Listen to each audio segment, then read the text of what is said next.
Neem plantation, வேப்பஞ்செடி cultivation plantation பண்ணியிருக்கோம். அப்புறம் ஃப்யூச்சரில் கல்டிவேட் ஆகும். எல்லோரும் பிளான்டேஷன் பண்ணணும். வேப்பஞ்செடி ரொம்ப மெடிக்கல் ஃபேக்டர், பாம்பு கொசு எதுவுமே வராது. அதுவும் ரொம்ப மெடிசன் ரீசன், சுகர்லேருந்து கேன்சர்லேருந்து எல்லாத்துக்குமே நல்லது. அதோட வேர் பல் எல்லாமே. ஆளும் வேலும் பல்லு குருதி, நாலும் ரெண்டும் சொல்லு குருதி.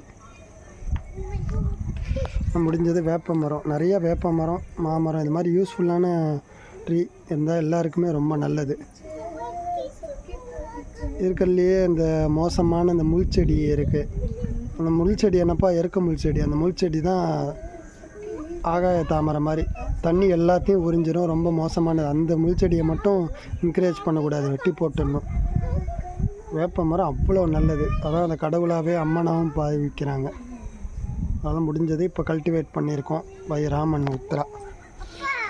என்னம்மா தியா?